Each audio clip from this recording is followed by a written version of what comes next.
Hey there workforce, Chris here with Work to Game, and today I'd like to talk to you a little bit about desynthesis. Now there are many times we build up loot that isn't worth anything to a vendor, can't really be sold on the market board, and we haven't spirit bound it so it can't be converted. And all you're really left with is turning it into seals for your grand company, or if I don't need seals, desynthesis. Now what desynthesis does is it actually destroys that item and turns it into its core components. This can be things like crafting materials, even just gil tokens sometimes, materia, demateria, shards, and so on. And you don't always get something good, but sometimes you do, so it's worth looking into. Now once you've hit level 30 with a crafting class, you can go to Singat at Ul'dah in the Steppes of Thal at 1410 and follow the quest. After you complete this quest, you can see your desynthesis level by going to your character pane and hovering over a crafting class. If you click on any of these, it will actually pull up all of them. You'll notice the current level of all your different desynthesis and actually how they add up to the cap. You cannot level all of these to their max. You have to kind of pick and choose. Now, as eye levels have increased over the last several years, the desynthesis has grown right along with it. You can now have higher caps in each class, and you have a higher overall cap so that you don't feel restricted. Now, leveling desynthesis is a lot like leveling a battle class. You kill things to get experience, here you're going to desynth things to get experience. As your battle class levels up, killing low-level things gets to the point it doesn't even help you. Trying to kill something that's too high level is just going to result in you dying. It's the exact same thing here. Desynth is always going to destroy the item. If you try to desynth something that's too high eye level for your current desynth level, it's going to fail and you're going to lose everything. The item's gone, you're not getting experience for it, but the other side of that is if you try to just keep desynthing low-level items, you're going to slowly get to the point where you don't get any reward for that beyond the loot that comes out of them. Now, an item can be desynth if a crafting class either makes that item or repairs that item. The way you know which class would be responsible for the desynth is actually in the tooltip of the item you're considering getting rid of. So at this point, you may actually wonder why you would desynth anything with less than 100% chance to succeed. Well, actually, the higher level you push yourself, the more experience you're going to get per desynth. If the eye level of the item and your desynth level match, it is a 50% chance to succeed. So if your desynth level is 100 and the eye level is 100, it is 50%. Now going above that may give you more reward, but you're going to increase your chance of failure. If it were an eye level 90 weapon, you would be at a 70% chance to succeed. If it were a 110 weapon, it would drop to 30%.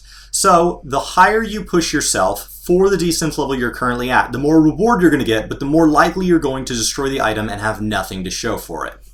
And my personal experience tells me that high quality items seem to give me better loot, but they don't really seem to affect the experience of it. Now, having an item that's slotted with materia does increase my success rate. So as you get into higher level, more expensive items, you may want to actually slot them with materia to increase that success rate, because every time you risk an item, it can be incredibly expensive. Now, there's lots of theory about which classes are the best to level up with desynth. Either they're the cheapest to level, or they're the fastest to level, or they give the most return for your buck, by that being demateria, or materia, or materials, or shards. And honestly, that's going to vary server by server and player by player. I personally chose to do Weaver and Goldsmith because I play a lot of casters, and a lot of that gear, I don't play with it long enough to spirit bond it and be able to convert it, and I'm not going to use it because I already have higher stuff equipped. So it's just a way to get rid of that stuff if I don't need the seals. And this particular expansion, I've been enjoying fishing a lot. It's a nice, easy way to relax, and that means that I have a lot of fish that aren't worth anything on the market boards. Now, I want to sell the ones that are because that's easily the best bang for my buck, but I want to desynth the rest of these. So the third one I picked is Culinarian. So you've picked your 1, 2, or 3 that you want to try out, and you want to start leveling those. How do you get started? Well, you want the most experience for the least amount of time and resources invested.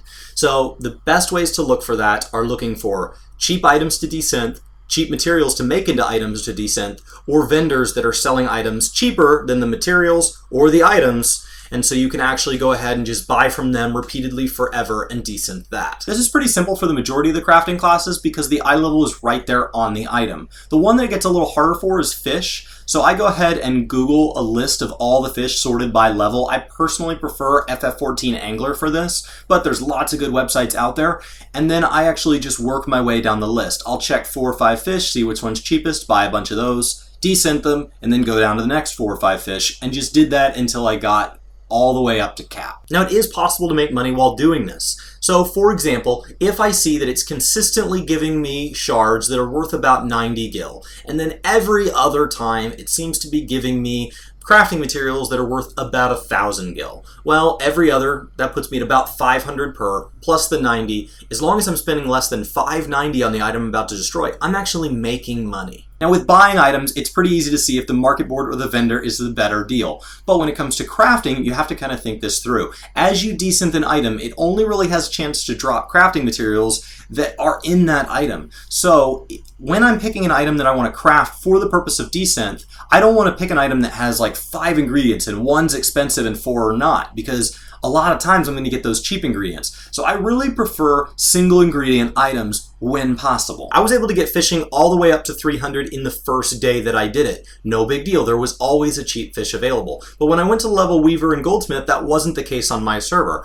So I would set a limit for myself. I would say I'm willing to spend up to 3,000 per item I'm going to destroy. And I would buy all the way up to that 3,000 point, and then I would have to wait a day or two to log back in and check for things that people had freshly put up on the market boards below that rate. And I just kept bouncing it back until they were at the level I was targeting. I seem to have no trouble desynthing level 70 items after I get above really 300.